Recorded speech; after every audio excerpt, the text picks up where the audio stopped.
Բարև ձեզ, հարգելի ընկերներ, ժողովուրդ, երկիր ազգ։ Ես հիմա գտնվում եմ Բաղրամյան մետրոյի, հենց Բաղրամյան մետրոյում, մետրոյի հարևանությամբ, որտեղ Գեղամ Օհանյան իրականացնում է նստացույց ի աջակցություն Արթուր Օսիպյանի, որպեսզի դադարեցվի նրա քաղաքական բանտարկությունը, ակնհայտ քաղաքական բանտարկությունը։ Այս նախ համ ուզում եմ այս թեմայի մասին երկու բան խոսանք, համ էլ զգուշացնեմ, որ այսօր եւ ոչ միայն այսօր ժամը 19:00 երեկոյան ժամը 7-ին այստեղ ավելի մեծ մասսա է հավաքվում, ավելի այդպես քաղաքական, հասարակական, մի խոսքով սրտացավ մարդիկ եւ կարեւոր է նշել, որ ցանկալի է ձեր ներկայությունը, մասնակցությունը եւ կարեւոր է նշել, որ որևիցե կուսակցության, որևիցե ուժի, էսի չի վերաբերվում, սրա տակ որևիցե մեկին ինչ որ աջակցություն չկա, բացառապես Արթուր Օսիպյանի քաղաքական բանտարկությունը դադարեցնելու թեման է։ Ես մոտավորապես ցույց տամ ինչ միջավայր է այս պահին տիրում, այս նախագահականը Բաղրամյան 26 միացել է։ Միքայելը միացել է նստացույցին։ Այսպես ցույց տամ ընդհանուր պատկերը։ Այնտեղ ստորագրահավաքն է տեղի ունենում որպես աջակցություն։ Ստորագրահավաքին հեսա կմիանամ, ես դեռ չեմ ստորագրել ու խնդրում եմ մի քանի բան ասա էլի։ Ժողովուրդ ջան, նորից բարև ձեզ։ Մենք արդեն 24 ժամից ավել է այստեղ ենք, հայտարարել ենք շուրջօրյա նստացույց։ Երեք հանդես ենք եկել բաց նամակով, որը ուղղված է եղել Հայաստանի Հանրապետության նախագահին։ Հիմնականում երկու կետից է բաղկացած եղել։ Ուրեմն առաջինը այն է եղել, որ նախագահը հանդես գա հանրային ուղերձով եւ դատապարտի Քարոզ Արշավի ժամանակ ագրեսիայի խոսքը, որը տիրում է փաստորեն ամբողջ դաշտում գրեթե։ Եվ երկրորդ կետը կապված է Արթուր Օսիպյանի հետ, մենք հորդորում ենք Հայաստանի Հանրապետության նախագահին, որ ներկայացնի միջնորդություն, գլխավոր դատախազություն Արթուր Օսիպյանի խափանման միջոցը անհապաղ փոխելու ու նրա ազատ խոսքի իրավունքը վերականգնելու համար եւ փաստորեն զուգահեռ նաեւ սկսել ենք ստորագրահավաք, որով մարդիկ միանում են այս կոչին ու այս ստորագրահավաքն էլ եւս ուղղվում է նախագահական։ Կոչ եմ անում բոլորիդ, Հայկը արդեն ասեց, որ գաք այստեղ ու ձեր ներկայությամբ ձեր խոսքը, ձեր պահանջը ամրապնդեք։ Այստեղ քաղաքացիական պայքար է ժողովուրդ ու քաղաքական ուժերը այստեղ տեղ չունեն։ Հիմա կասեք, բա Մանասյան Հայկը այստեղ ինչ է անում քաղաքական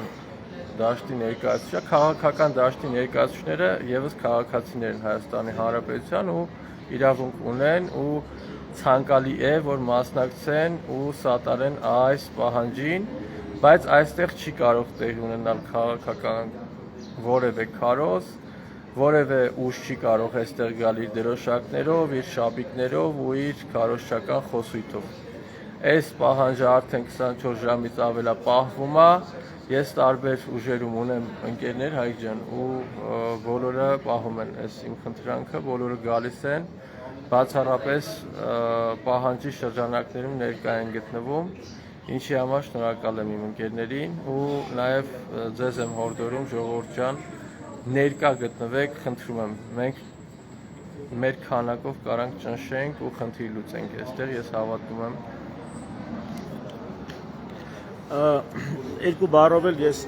ինչքանով որ թեմայի հետ առնչություն ունի ժողովուրդ ջան, իհարկե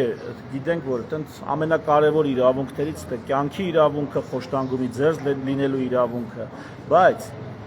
այսինքն այդ մարդը, որ ապրում է ու խոշտանգումից զերծ է, իմաստը որն է,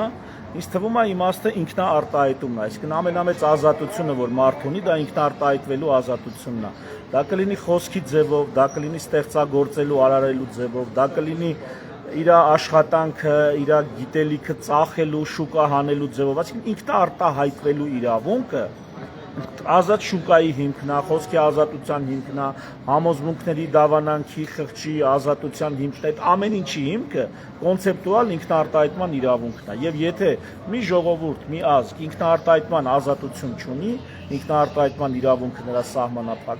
սահմանափակվելու է բոլոր ոլորտներում նրա գործունեությունը։ Բոլոր ոլորտներում գործունեությունը սահմանափակվելու է տնտեսությունից սկսած մինչև արվեստ, գիտություն, ամեն ինչ։ Եթե մարդը իրավունք չունի, ժամանակ ա եղել, ասենք սովետական միությունում, Ստալինի ժամանակներում գենետիկան արգելված գիտություն ա եղել, այսինքն մի հոգի գենետիկա ու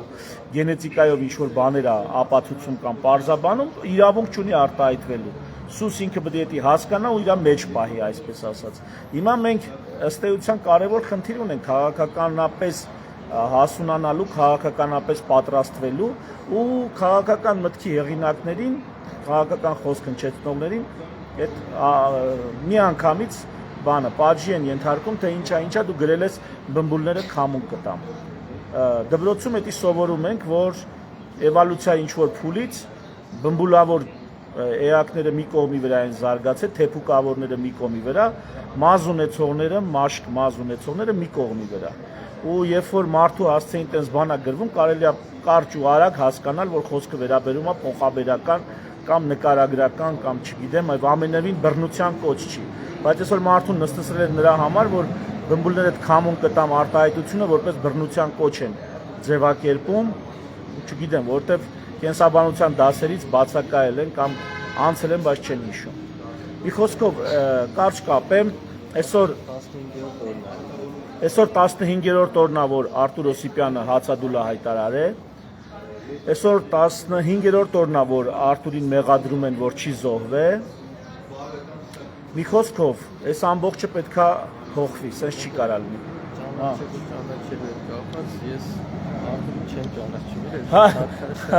Իդեպ Գեղամը Արտուրին անձամբ չի ճանաչում, ես անձամբ ճանաչում եմ, սկզբում հեռակա ենք շփվել, հատկապես Արցախի բլոկադայի ժամանակ Արտուրի հետ հեռակա ենք շփվել, հետո արդեն իրական կյանքում